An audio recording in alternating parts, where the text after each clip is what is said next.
The first man doing Hangman. Are you guys ready to get this thing started? Ladies and gentlemen, make it loud for your first comic of the night, Mike Yarnell.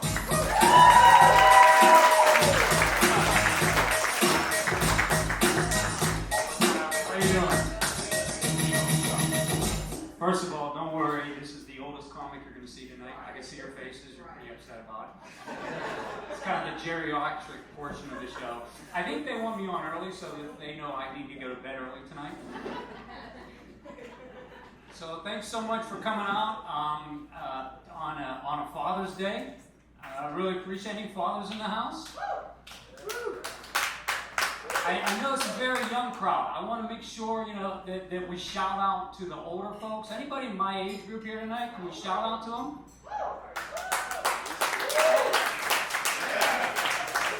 I appreciate the clapping, but that was more of a direction. You need to shout out. We can't hear you. But it is Father's Day, and even though I'm this age, my wife and I, we decided years ago that we weren't going to have children, and people really get angry about that. They really take that to heart. Mostly our kids. Well, we were like, hey, you just don't fit our lifestyle. And they're like, well, you're supposed to decide that before you have us. And what they don't understand is the only kids that we were really ever exposed to are the ones on television. And they're a lot more talented than you are. Like, learn to juggle or some shit, and then we can revisit this. But we had two daughters that are in their late teens. Anybody with young kids here tonight? Is there anybody? How old are your kids? Just one, she's 8. Really? I know, don't give me a hangman for this, but I know we're... You can't do that. That's not how this works. You can't just say, no. You can't just ask to not get the hangman. Take it easy, Beavis and Butthead. We're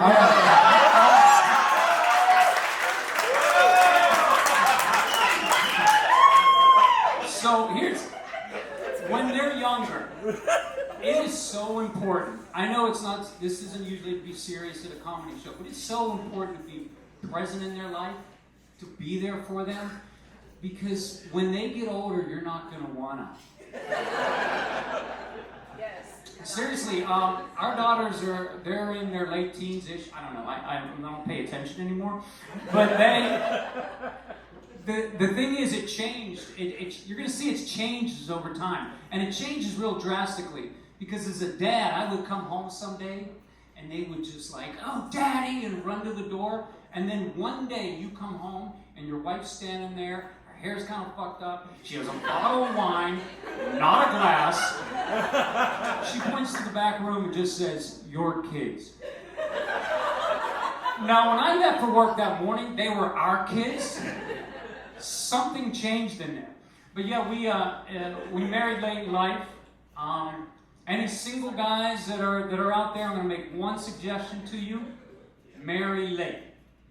Because when you marry late, you marry up. And you know why? You know what's on your side? That biological clock. And that starts ticking. There was no way I would be able to get my wife when I was in my 20s. She had a career, owned her own home, drove a convertible. I had a bus pass. And I got a theory on how this works out. Like, do you ever go out and you're hungry and you're like, man, I want to get a steak, I want to get a good dinner, and everything's packed, you can't get in, you need reservations, and you get hungrier and hungrier, and finally you're like, man, I gotta eat right now. Right behind me is, bing, Carl's Jr. I'm her Carl's Jr. She went out for a steak and got a bacon cheeseburger. I swear to God, I wake up every single morning and I go, I'm sorry. She's like, well, I was late. You were open. There wasn't a line. There wasn't a line. But now 23 years later, and again, kids that are some age, and we became empty nesters. And it is amazing. seriously, the day they moved out, everybody's like, oh my God, you're going to be so bummed out. You're going to be... I'm like, they're going to college, not Afghanistan. They're going to be fine. I swear to God, I walk in the door, I'm like, oh, your Uber's here, enjoy college. And like, out of nowhere, like a unicorn runs through the backyard. There's butterflies in our kitchen. Classical music playing through the walls. I don't even like classical music. There's classical music around.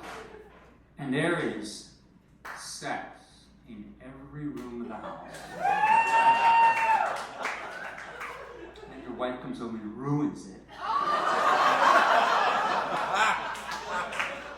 And I think our kitchen just like disappeared because we literally never ever cook at home anymore.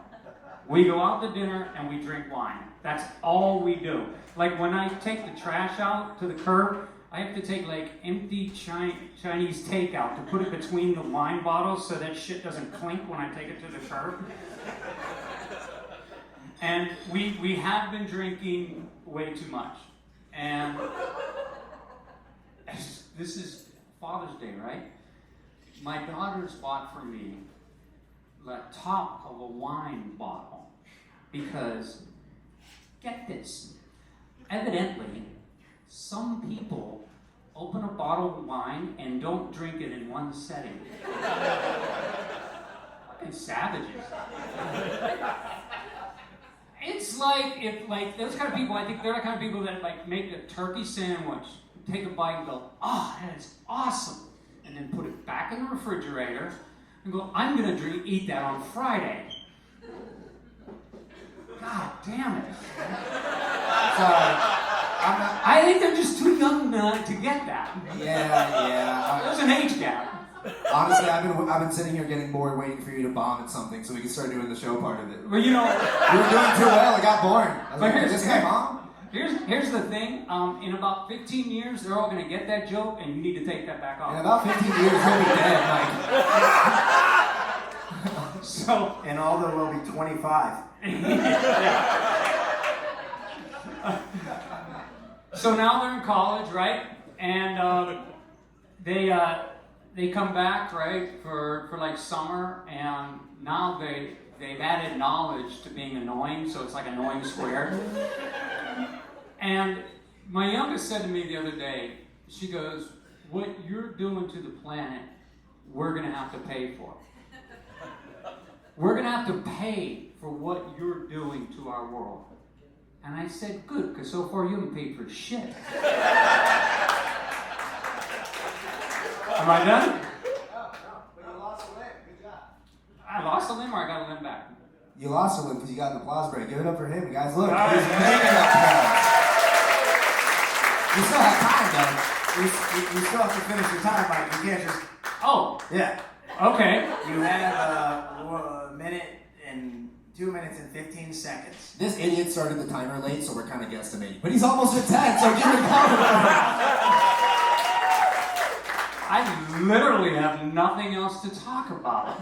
When you're not allowed to get off, you have to finish. You can just say, You know what? That's never been said in my house before. Fuck it, I'm leaving on that.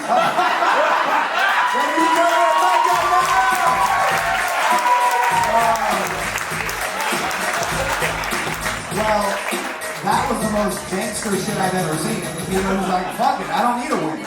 I don't need it. First of all, I'm so confused. Did he just win or did he kill himself? Yeah, I don't know. We also talked to a comic like, well, we're going to talk to you a little bit after your set, and then this motherfucker mic dropped on us and walked out. Yeah. You are there. No, you were supposed to stay on the stage. No, it's too late now, Mike. It's too late now. Your old ass is going to take too long getting up here. You're the one to talk, bro. Dude, no, for real, Mike's amazing. Me and Mason did a comedy competition with him. We fucking dogged on him, but that's not the point. He was really funny, so we had him out here, even though we dogged on him. Yeah. But